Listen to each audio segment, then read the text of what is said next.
Hi, my name's Samantha and I'm the Curriculum Development Lead here at Launch, and today I'm going to show you how to play our Codeland maze game. This game is built on Scratch, but also includes an additional downloadable file that you're going to need to use to be able to solve these challenges. So you can download this file on our Launch portal, and it will look like this.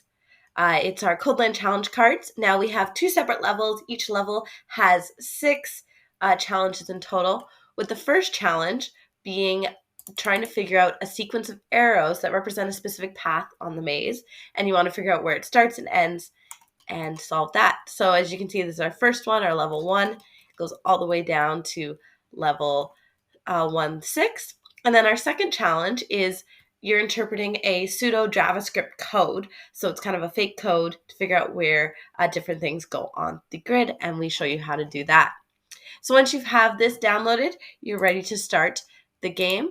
Now this game is, as I said, built in Scratch. So as always with Scratch, you have to hit the green flag to start it.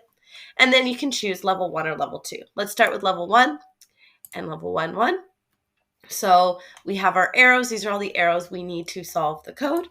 And you can move it around to figure out based on this order that we showed back up here. So it's going to go up, right, down, right, down, right, down will be the maze. So I'm going to have to play around with a combination on this maze to go what arrows go right and down to get from one point in the maze to the other.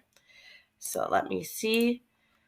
Let's just start in the top corner. So if I go right, and move down, and then I go right, move down, right, and move down, right.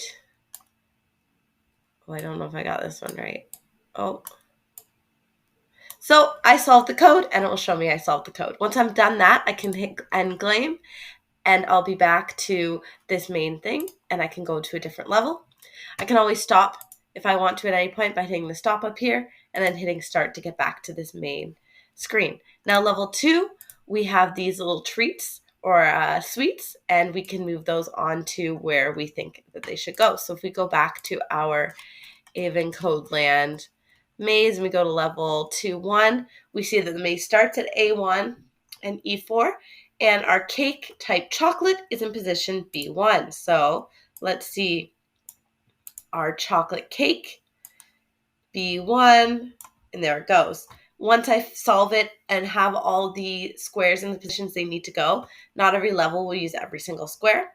It will say you solved the maze, and I can hit end game to move on to the next level. So I hope you enjoyed playing our Codeland maze game. Maybe learn a little bit more about coding, and enjoy.